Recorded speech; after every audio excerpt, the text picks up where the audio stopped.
what do I need to learn? There's a reason Yeah. it's showing up. And by slowing down and actually embracing that darkness, those hours, months of questions, Mm-hmm. and not being afraid of the question. I mean, it's different when life pushes you out of your comfort zone Yeah. versus when we're making personal choices to transition from one phase in our life or one season in our life to another. Mm-hmm. Yet it's not really different because the process can be beautiful. Notice I didn't say easy. I said beautiful Yeah. because it Yeah. requires for us to really show up for ourselves, whether it's an imposed transition or whether it's one by choice. Either way, we have to show up for ourselves, oftentimes in a way we never have before. Alrighty, it is time to stop hitting snooze and awaken to a life worth being, the fun and inspiring podcast that dives deep into what makes life truly fulfilling. I'm your host, Sue Willoughby, a self-proclaimed badass transformational life coach for women over 40. Join me as I explore the extraordinary journeys of ordinary people who've transformed their lives from the inside out. Tune in weekly to uncover the secrets to smashing through your perceived limits and creating a life that's not just well lived, but totally worth being. Welcome to A Life Worth Being. I am your host, Sue Willoughby. I forgot who I was there for a second. Isn't that terrible? It happens. You know, once we reach a certain age, things just pop out of our brains every once in a while. My guest today, I am so excited to have a conversation with her. She is a spiritual and trauma coach and mentor, published author and TEDx speaker, helping transform overwhelm into clarity and purpose. And that is so important these days. Please welcome my guest, Amilynne Carroll. Hi, Sue. Glad to be here. Glad to be here with you and all of your listeners. Oh, yes. I'm so excited. And we were having a little conversation beforehand, and we both have our animals with us. So they may join into the conversation at some point, and they may not. We don't know. But that's the beauty of it, right? Exactly. Exactly. Well, I'm excited to talk to you today about embracing personal transformation. That is a topic that is very near and dear to my heart. I have myself been through many iterations of personal transformation from the time I was a child until now. And every day from here on out, I will be transforming on some level. But I'd love to hear more about what embracing personal transformation means to you. Ooh, wow, that's a really broad question. Right? Well, Sue sure doesn't start out small. No.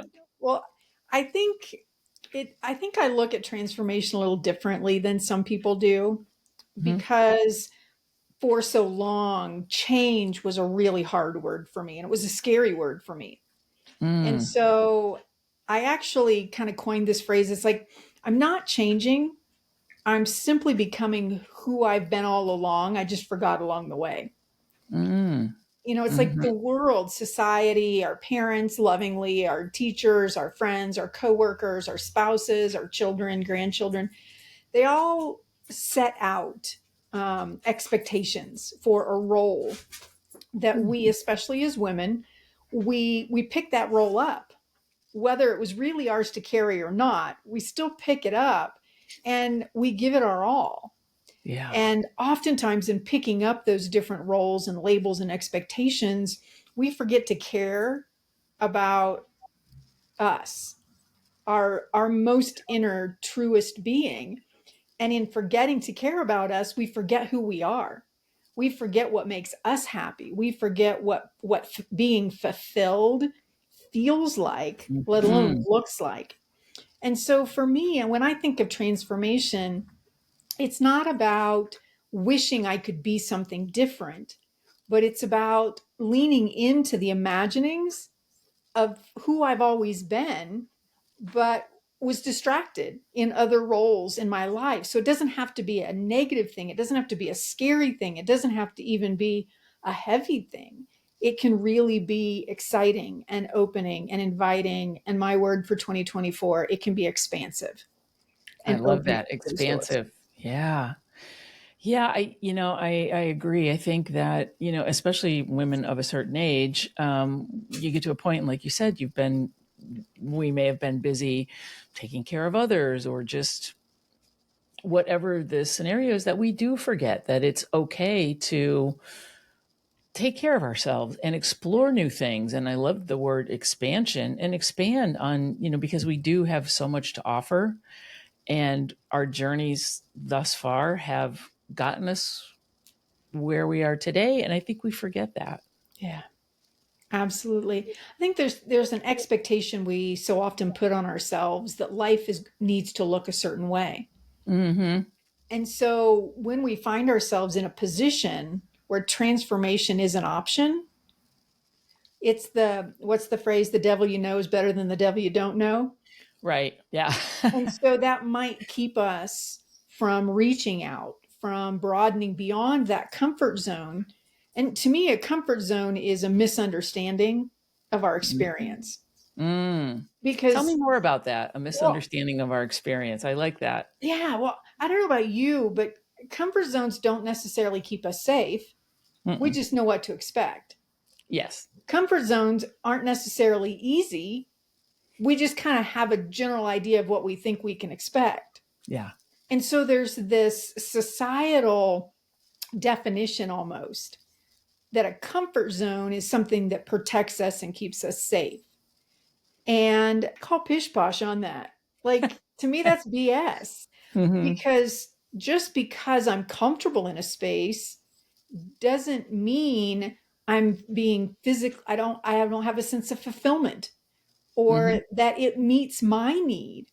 And so often what I'm recognizing that a comfort zone is more about fulfilling everyone else's need. Because in that comfort zone, we know what people expect of us, or at least we know what Yes. we think people expect of us. And look, I don't know about you, I can meet expectations all day long. I know how to do it. I've Mm-hmm. done it. I've Yeah. done it to the detriment of my own being. Mm. So when you come to that crossroads, or you come to that moment of awareness, that gentle whisper that says life could be different, you've got those societal norms back there whispering, yeah, but your comfort zone is here, taking care of people and meeting their expectations. You've done it for so long. What's a little bit longer going to harm? And so to me, Yeah. it's that misunderstanding of what a comfort zone really is. That comfort zone is really about everybody else being comfortable about how you show up, Oh, so true. and less about Mhm. what we feel like our calling is in this moment, or what our opportunities could be if we weren't so focused on keeping everyone else around us comfortable to the detriment of our own experience. Yeah, that's very interesting that, especially putting that emphasis on making everyone else comfortable. I've also noticed that we also don't want people to judge us. And people want us to not, it's not just, well, this is my interpretation as well. It's not just about us keeping them comfortable, but yes, in a way. And that when sometimes we try and step out of our comfort zone or try something new, we they will challenge us to be like, no, no, no, stay here. Like, stay here where you're, it's sort of like, so it's like the mirror image of that, the flip flop of that. They don't want us to leave them Right. and become something different in and then because we may leave them in some way, we may outgrow these people that are in our quote unquote comfort zone, right? Right. That we're taking care of and that are keeping us safe and all of that. And I also think that, it's hard for people to admit that they want to change or that they want to grow. And that's my interpretation as well. I completely agree. And I think that what comes into play is a quality that so many of us, again, are familiar with. But I also think we misunderstand it. And that's this idea Mhm. of fear.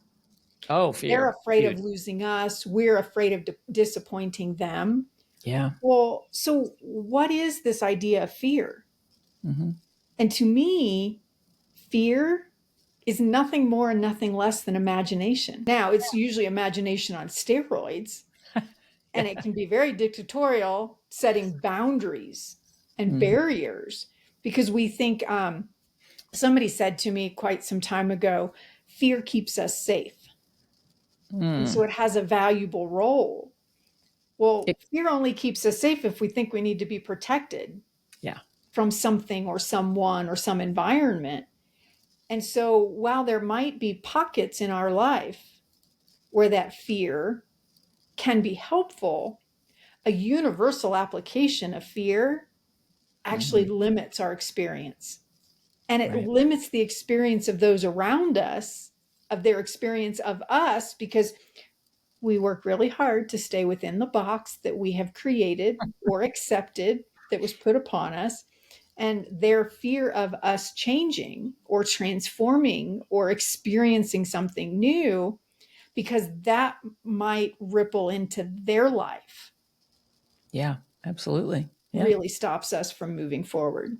Yeah. And that's, yeah, the fear is, like you said, there's fear of, stepping out in front of a bus that, crossing a busy street can be scary and fearful because we could get, hit by a car or a bus or whatever. I mean, that's that kind of fear. And then the other fear is that perceived fear that you're talking about. Like, what could happen? Or if I do this, then this, and then we create these crazy stories and build this whole structure around it, like you said, and it does go both ways. Yeah. We're afraid of judgment and disappointment and whatever, and those around us are afraid of us growing and leaving and all of that. Yeah. It reminds me, I think you and I are of a similar generation. It reminds me of the choose your own adventures stories Oh yeah, where in kind of it kind grammar of can school. morph as depending on what you, Right, right. yeah, You read which through path you page choose. 4, and if you want Jill to go do this, you go to page 15. If you want her to do that, she goes to page 20. Hmm. There's so many people that don't like that approach to a book. Like, no, don't make me think. Don't Just let tell me me what tell Jill's me going to do. exactly. Just give me the story. And for so many of us, we adhered to that Yeah. for many generations or many decades. And Hmm. so when we get to this point in our lives where we've raised our kids or they're coming of age, or we've had a career, and we're not feeling a sense of fulfillment as we once did, or we're recognizing we never Yeah. did, that, Right. that this Yeah. Yeah. idea we get to choose our own adventure, we really do, and that by following that calling and listening to it and exploring and branching out, we might actually be more enriching to the lives of those around us that are more Hmm. afraid of us getting out of their comfort zone than we are afraid of getting out of our own comfort zone. And so there's Yeah. really, we can imagine the negative, but what if that fear, when it comes up, we play that choose your own adventure? What if that has a positive effect on my life and those around me? And what might that look like? And do I have what I need in order to follow that path versus the other path that can be paralyzing Mm. and limiting Hmm. and minimizing the opportunities that lay in front of us? Yeah. Yeah. It's complicated. It is. It's very It complicated. is. So how do you approach, and you've sort of, talked about transformation. How do you approach that with your clients and as a coach and as a mentor? And I know you also deal with trauma as well. And how do you work with people to get beyond, these, you know, self-imposed fears? Sure, sure. Well, for me, it all starts in understanding what we believe. Hmm. Because to me, if, and belief is a big thing. It's a really big thing, especially when we recognize that so often what we believe is not necessarily something foundational to us, Mm-hmm. but it's what I call a borrowed belief. Yeah, I was just going to ask you a little bit more about beliefs, but go ahead. Yeah. So for me, that first step is what's your premise in this area, whether it's career or financial or love relationships or parenting. Hmm. I kind of look at life in 12 dimensions, and Mm. those 12 dimensions each are intertwinable, but the totality of those 12 dimensions, again, financial, career, emotional life, intellectual life, financial life, if we have a deep understanding of what our belief is, then at that point we can move forward into what's the vision, Mm. what's our purpose of having that vision, and then what's our strategy for bringing about the transformation or change that we would like to see. But that first step is so important because so often when we're in a moment of conflict or challenge, Hmm. it's got lots of names: midlife crisis, crisis of faith, Yeah. call it what you will. What I'm recognizing is that the true crisis is that where our foundation was built on borrowed beliefs. And a Hmm. belief is something intellectual. Well, I believe something to be true Right. versus something that is immutable or unchangeable, science, gravity. And that's probably not a very good example because butterflies can actually defy gravity with 70% of their wings damaged or Wow. missing and take flight. So maybe we won't use the scientific term of gravity as something that's unchangeable and immutable. But this idea of our parents, we Hmm. grow up in a certain culture, whether it's the use of words or religious beliefs or how we view family or careers or our job as a woman versus a man Or money. or money. We pick those up along the way. And look, I'm not here to say, so often people are like, well, that's brainwashing or conditioned thinking or programming. And I'm like, that's not what I'm talking about. I'm talking about what our parents instilled in us from a Hmm. really good place. And whatever that belief pattern is it brought us to where we are today. Hmm. But does it continue to serve me? Or is my life morphing in a way where I'm beginning to serve these beliefs, which is backwards, to living a life of being and fulfillment?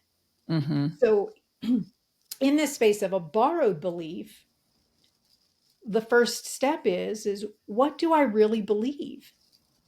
Yeah, that was my question. I honestly think that a lot of people, if posed with that question, what do you believe in? They might look at you like deer in the headlights, like, and ramble off a few things. And, because I was kind of just thinking about it, like, yeah, beliefs. And I was thinking about how I grew up and the things that, my parents believed in and their parents. And then, everyone that you come in contact with throughout your life and how everything changes. So, I mean, it's when you pose that question to people, what's kind of the first response? Because like I said, my first response might be not me personally, but asking someone that question, they might be like, good question. I don't really even know anymore. So Yeah. I don't know what you encounter. And to me, when I hear that, I Yeah. don't know anymore. To me, that's excitement Yeah. because transformation happens in the unknown. Because we're not really changing. We're Hmm. simply realizing who we've been all along and tapping into parts of our experience that we might not have been connected to. And that's neither good or bad. We don't have to put a label on it. But if there's a resonance there, Yes. and that to me is the big difference. A belief is something that's like, well, my dad said, or my teacher said, or my boss said, and so therefore A, B, or C. Yes. To me, those are those exciting places where we really get to sit down and say, okay, talk about parenting for a moment, especially if we're transitioning between a parent and a grandparent. Hmm. Like, what do I believe my role is? Or maybe we're transitioning from a corporate job into more of which, I think of, I kind of delineate the difference between corporate and non-corporate as hustle versus harmony. Uh, which one's which? No. Yeah, I'll let you know when I figure it out. But Okay. there's that shift in that space of when we are faced with what feels like a crossroads.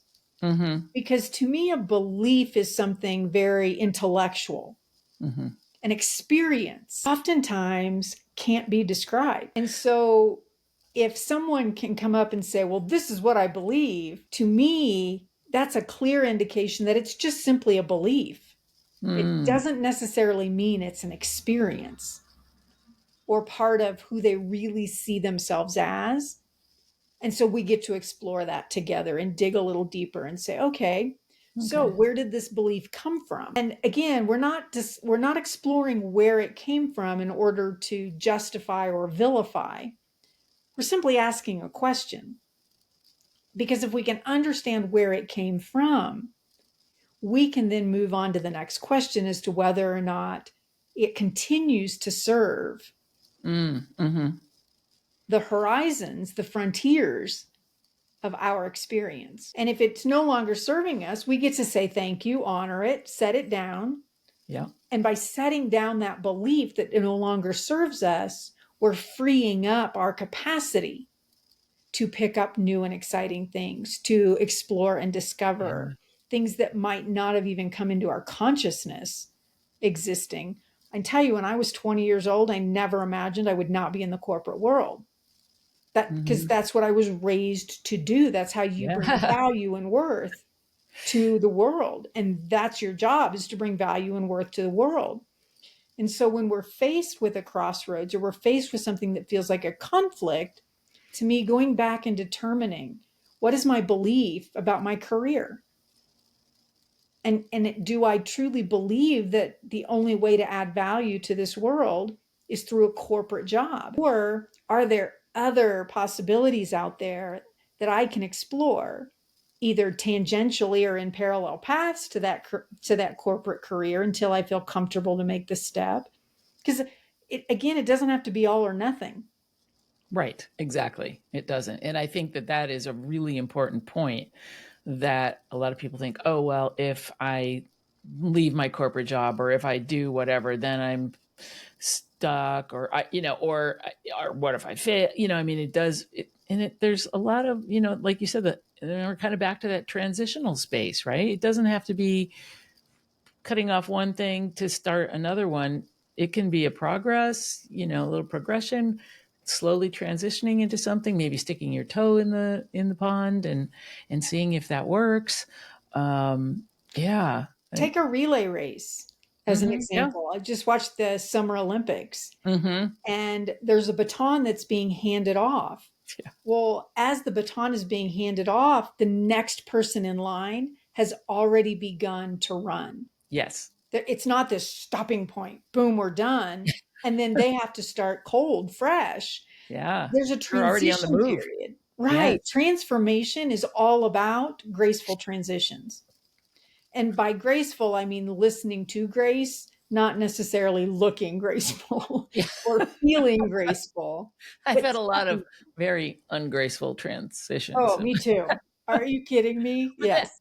but okay, so talking about that, I think that is also a big factor in why, people don't want to look awkward or not be graceful or, We stumble seem and to fail. fall, right? The other F word. Right. Yeah, the other F word. Right.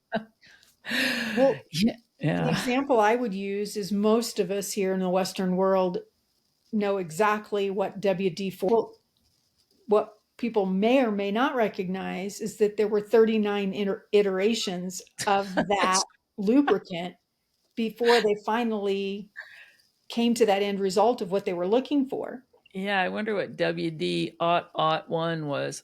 Right, exactly, exactly. Or Well, that here's didn't work. Throw that stuff in the trash. right, Let's and let's get, just quit let's get on. because it Yeah. didn't work out the way we thought. And then Okay, we wouldn't have time to quit. WD-40. Yeah.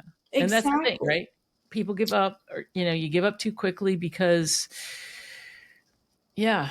Here's the thing. Things get hard. I mean, I've done this in the past where it's like, oh, it's, and you just stop. You're like, it's getting hard now. That's the good part, right? You Yeah. find out that that's the juicy part. When it starts to get challenging and when it starts to get hard, that's when you really have to put your foot on the gas and plow through it, right? Get through whatever it is that is scaring you and making it feel hard. And because then you're going to be like, all of a sudden, like, for example, when I was learning to fly and, coming in for a landing is probably take you off. Yeah, not so much, right? Because the plane wants to fly. The plane's going to take off. You hit a certain speed and lip pull back, and the plane's going to be airborne. And putting it back on the ground is a whole nother ball of wax, I'll tell you. So I can remember my first few, I'm going to go around because I'm like, yeah, if I touch down wrong and they always used to joke and say any landing that you walk away from is a good one, right? So, but you just keep doing this and doing this and doing this. And then when you're coming in and you're on final and you get within ground effect and you just pull the nose up a little bit so that the plane just gently touches down on the ground, you're like, that's what it feels like.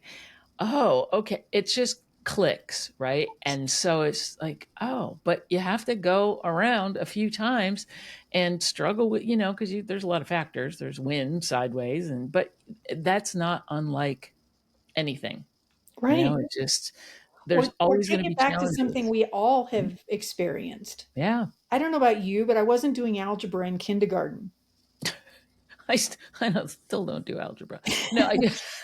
That's fair. I'd That's say fair. I don't use it that much, but I do have to teach it when I teach some real estate classes. But no, I wasn't doing. Or I mean, but they're scientific probably now principles. doing algebra in kindergarten. Yeah, it could be. These kids nowadays. But it's like this space of when we're children, Yeah. there is grace given to learn to crawl before you walk. Mm-hmm.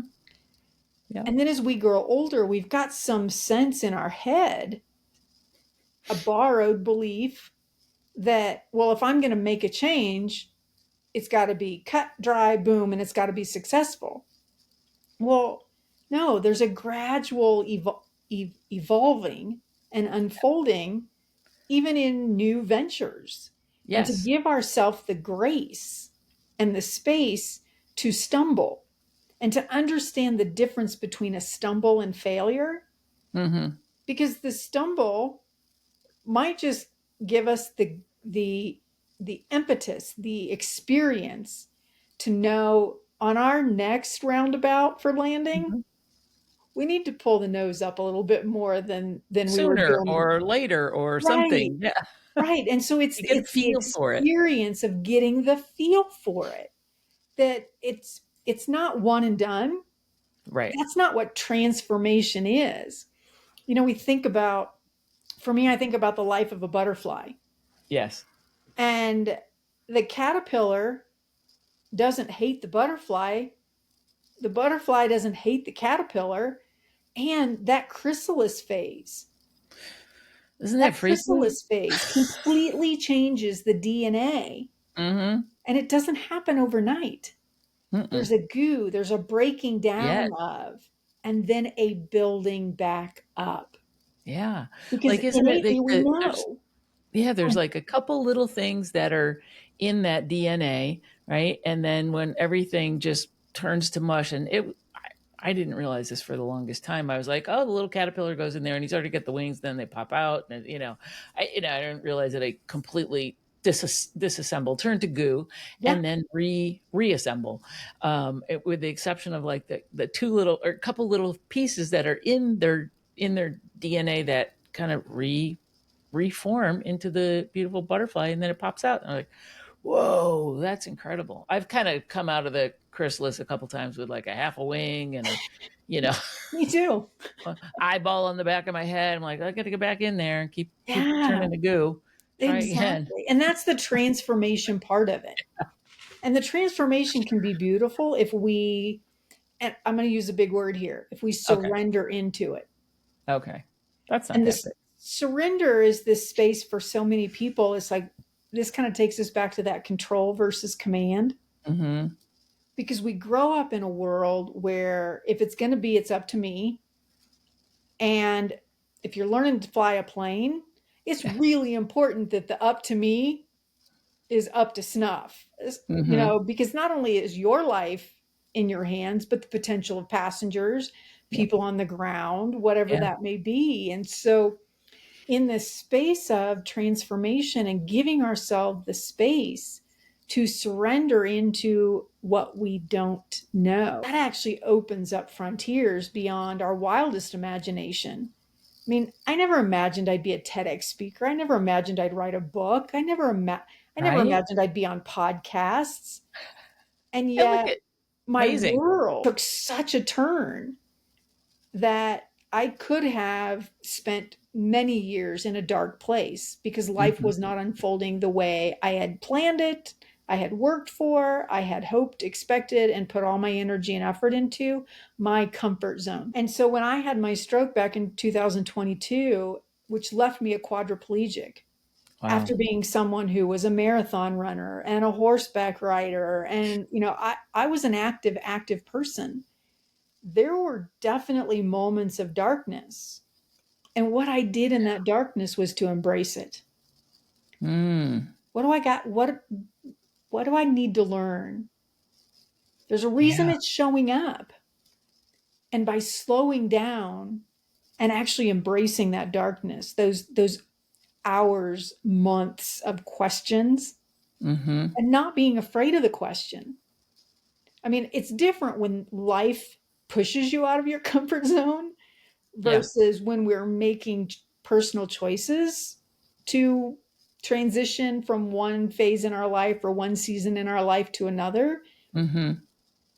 And yet it's not really different because the process can be beautiful. Notice I didn't say easy. I said beautiful, Yeah. because it Yeah. requires for us to really show up for ourselves, whether it's an imposed transition or whether it's one by choice. Mm-hmm. Either way, we have to show up for ourselves, oftentimes in a way we never have before. That is very powerful. And I have to ask you, you said it wasn't easy, which I can't even imagine, but at what point did you realize that you had to embrace the shadow and the darkness and that the the place that you Unknown. were in, and how, I know that that didn't come easy, like, oh, okay, well, now I have to deal with this and I'll just move on. I'm sure it was not like that. I mean, that there was your it was not, yeah. How did you get to that point where you could actually be in that place and find comfort in that? Well, I think the first thing I allowed myself to do was Mm-hmm. to feel, experience whatever was showing up Mm. unapologetically.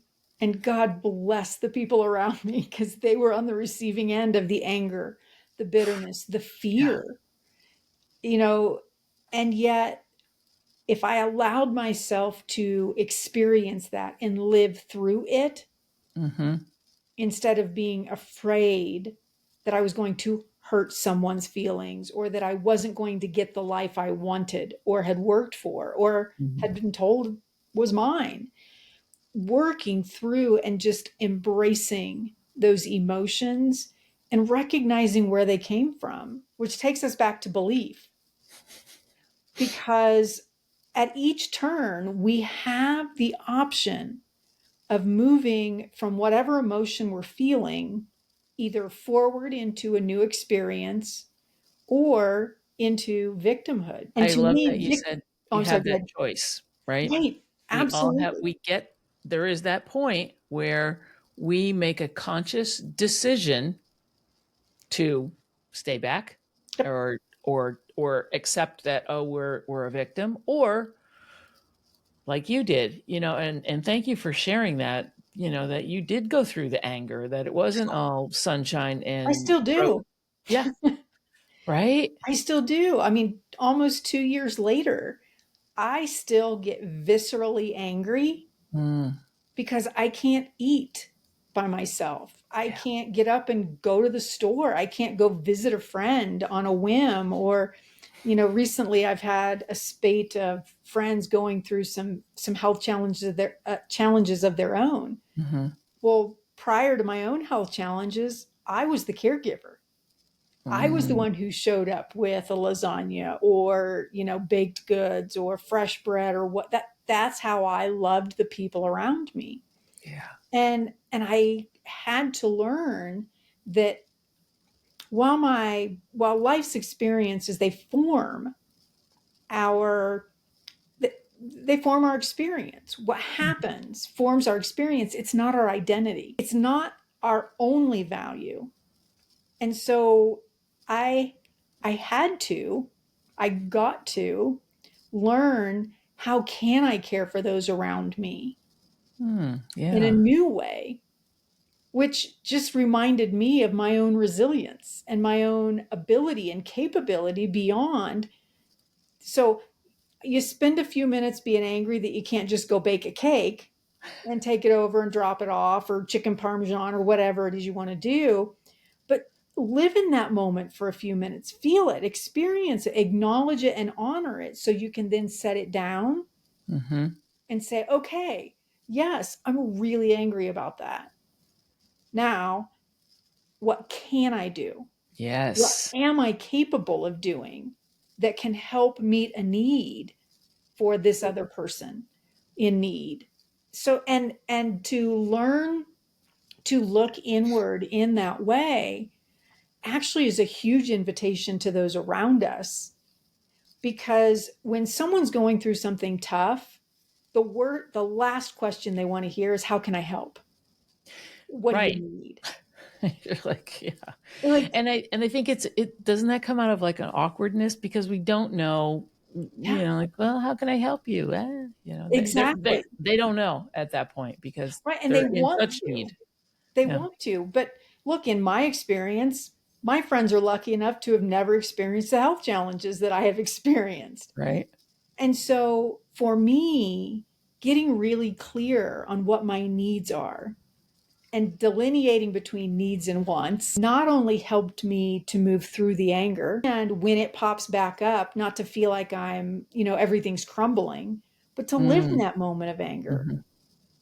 so that I can then set it down and choose to do things differently. Because Yeah. I'm a very capable person. I have a phrase, otherwise able doesn't mean unable. Different doesn't make it wrong, it just makes it different. Yeah. And our society isn't always welcoming of those ideas or that approach or that philosophy in life. Different. Well, if you think differently or you act differently or you operate differently, there's at least a suggestion that one of you is wrong. And I don't believe that anymore. I absolutely don't believe that. Different doesn't make it wrong, it just makes it different. Just different. Yeah. Yeah. And so And it's that asking that question again, what do I believe about myself? mhm. Do I believe that I'm capable? Well, yes, I'm very capable. My capabilities look different, but it doesn't make them wrong, and it doesn't make me uncapable or unable. And it definitely doesn't take the desire away to be there in meaningful and practical ways for people. That's beautiful. I love that you are so self-aware and that everything that you have shared today so simple. Mm. Not easy, but simple. Is just taking that moment to experience that anger, to sit in that grief, to wallow in whatever you're wallowing and at that moment feel it whole with your whole self. And then you can say, okay, I can put that aside Yeah, rather than trying to suppress it because that does not accomplish anything. right. That Well, just, and it's the sit with moving it. through it Yes. and the taking the steps forward that remind us that that comfort zone is a misunderstanding of our experience. Mm-hmm. Because when we know what to do to help another, Well, that's easy, right? It's almost by Yeah. mailing it in. Oh, I can take them a dish, or I can go mow their front lawn for them. Like, I Right. know the things that I'm capable of doing within a comfort zone. But Yeah. when we're going through a transformation in our own experience, it's really an invitation to see how much more amazing we already are. But we weren't seeing it. Go back to that butterfly. Butterfly Yeah. can't see how beautiful they are, but Right. it doesn't mean that they sit on a branch for the totality of their experience here on earth and don't move. They still take flight Mm-hmm. so that those around can enjoy the beauty. And so it's important for us to not forget that we don't have to see our own gifts, our own offering, our own contribution. But what we do have to do, what we're really called to do, is to continue to show up the best we're able. And I Yeah. don't know about you, Sue, but the best I'm able now may be very different 10 minutes from now. And to give myself the grace that it can look different. Yeah. Different doesn't make it wrong. It just makes it I different. think that that is a very powerful statement that you just, and I would love to just close with that and with those thoughts, because I think it's really important that, like you said, show up as best as you can at any given moment. Like you said, right now, half an hour from now, something may have changed. But if you still show up however you can at that given moment, that is your best. Absolutely. Yeah. Absolutely. Comparison is the enemy to Yes. Oh, and progress. that is, But if we just continue to show up and yeah. embrace what is showing up for us, then that transformation actually is taking place without our orchestrating it. Mm-hmm. We don't have to do or be anything in a place of transformation if we Yeah. simply show up and give ourselves the grace for it to Yes, look I love different. that. Give yourself grace. And I say that to people all the time. I say it to myself. It's okay. Give yourself some grace. It doesn't have to be perfect. It doesn't have to be beautiful. It doesn't have to be, it just has to be, Yeah, right? I love it. Amilynne, thank you so much for all of your grace and your wisdom and your experience and the gifts that you give on a daily basis. Like you said, when you're not even trying. Just show up. Yeah. Well, I can't thank you enough for showing up here today. It has been my extreme pleasure, and I would love to have you back sometime, because there's so much more that we could talk about. I know it. I, Uh, I absolutely would love that and would welcome that invitation. yeah, that would be great. Well, thank you so much. Thank you for being you, and thank you for your gifts to the world. I appreciate it. I love it. Thank you. And you keep doing what you're doing, because I have grown by listening to your episodes. And Oh, I'm sure thank you your so listeners much. have as well. Again, Thank you it's so much. showing up Yeah, and receiving. thank you. All Mhm. right. Thank you for listening to today's episode of A Life Worth Being. I hope you found it fun and inspiring. And to avoid a bad case of FOMO, please be sure to click that subscribe button. If you love what you heard today, please share it with a friend and then hop on over to your favorite podcast platform and return the love with a wonderful review and 5-star rating. It would truly mean the world to me. Be sure to follow me on Instagram and on my website. Links below in the show notes. I appreciate you, and I will see you next week for more fresh insights on awakening a life worth being.